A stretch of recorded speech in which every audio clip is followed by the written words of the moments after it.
According to police records, there were 33 carjackings in Minneapolis alone in the month of January. Senator Warren Limmer, ranking minority member and former chair of the Senate Judiciary and Public Safety Committee, plans to propose a measure that would establish carjacking as a felony. He joins me now in the studio. Welcome. Yeah, thank you.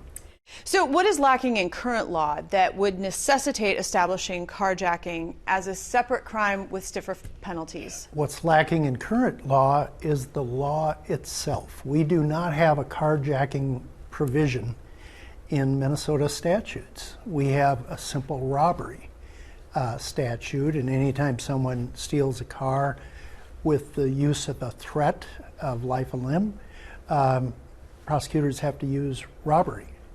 And that's just not adequate, especially if you want to tighten up or toughen up the criminal sentence.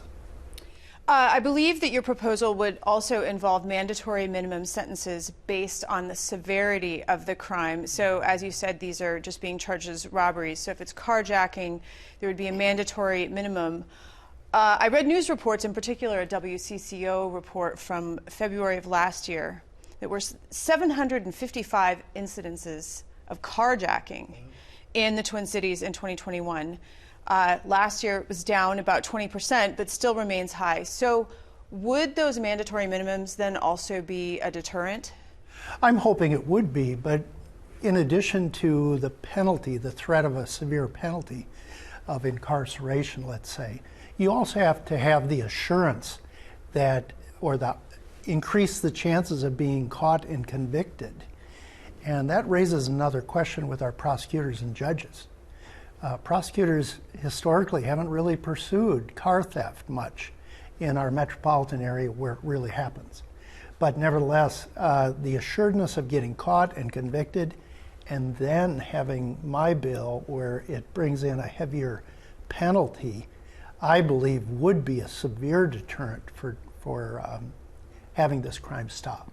Keep in mind, we're talking about not just the theft of a car, we're talking of someone coming up with the threat of losing your life with a weapon and then taking off with it, usually at a high speed, and now that car becomes a weapon in and of itself, endangering a greater group of our general population.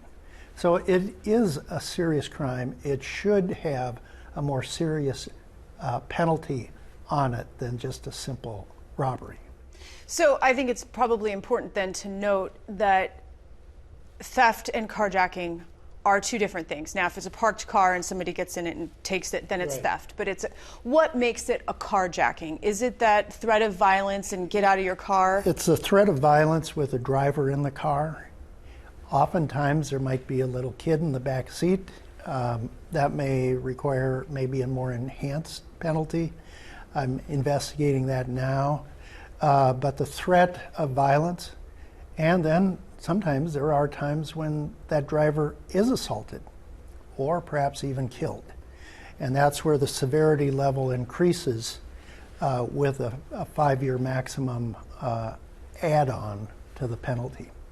That same WCCO article that I noted previously points out that sometimes these perpetrators are under the age of 18. In fact, there was an incident last May at the Capitol towards the end of session. Now, I think that was car theft, but it was a 15-year-old who drove onto the Capitol complex.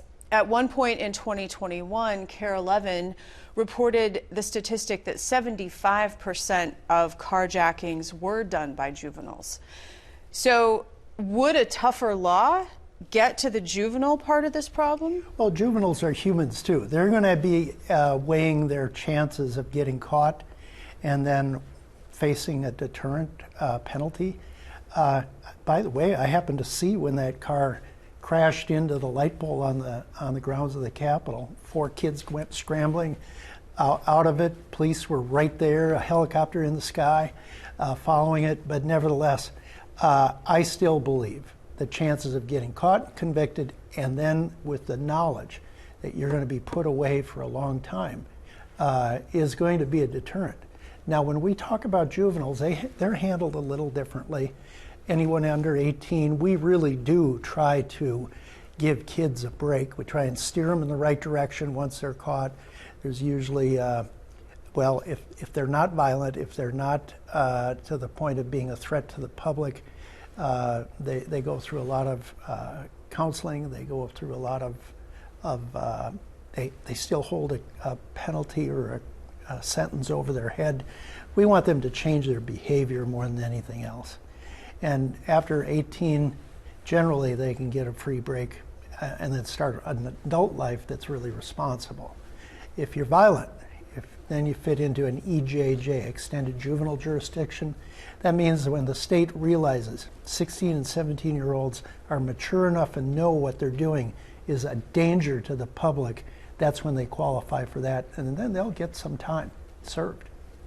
Last year, former Senator Paul Gazelka sponsored a similar measure to the one that we're talking about here, and it would have required individuals convicted of carjacking to serve their full term, no probation, no parole. Is that also what you have in mind, and why? We're going in that direction. Quite honestly, the penalties are not extremely long, but sometimes you need to have that serious limit of the term of when you're going to be incarcerated. Good time doesn't necessarily fit. This is a very serious crime, and it's of a high volume. Prior to that 2021 report that you referenced of over 700 carjackings, this crime was hardly noticeable. It didn't even put a blip on our radar screen, but now it is, and it's taking on a life of its own, and it's something that the state must respond to. There was reference in a recent Minnesota Public Radio story about how a federal crackdown is now, taking a bite out of these carjacking crimes. According to the story, the FBI is working with local law enforcement to bring federal charges against carjackers because it is a federal crime. So is the goal of putting this in Minnesota statute then so that the FBI or federal officials don't have to get involved so we can tackle this problem right here in the state of Minnesota? But it's funny you bring that up. This is real. The federal involvement is a reaction that Hennepin County and Ramsey County prosecutors are not even prosecuting the robbery charges. And you have to have a federal U.S. attorney to do the job. That shouldn't be where his focus is on doing local prosecutions. That should be the county prosecutor. In this case, in recent history, those county prosecutors are not doing their job, and they should. If we can write a new law, create an enhanced penalty, it points out to them that the legislature, who represents the public, knows and wants them to pay attention that this is a serious crime, and we want you to administer the policies that we write into law.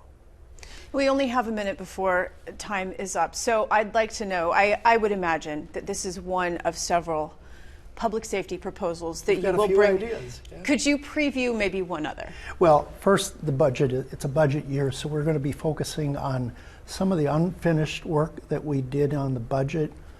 We've got responsibilities in the corrections, public safety, and the judiciary itself. Those are the three areas that we're focusing on. We have this particular bill on enhancing carjacking. And then we've got to visit the Minnesota Sentencing Guidelines Commission. About 45 years ago, the legislature, in their infinite wisdom, gave them the authority to change Minnesota law without the legislature being involved. They lowered penalties on probation. They capped probation at a 5-year term max for all sorts of crimes, with the exception of just rape and murder. So things that would be very low up to very high, aggravated assaults, 5-year max. Sometimes individuals that are coming out of prison need to prove to us through probation that they're responsible citizens, and sometimes that takes a little longer than 5 years. So we want to revisit that whole thing because, quite honestly, the only people that are responsible to write law should be the ones that have been given that authority by the public in a voting booth, not bureaucrats that are appointed by a governor. On that note, Senator Warren Limmer, thank you so much. You bet. Thank you.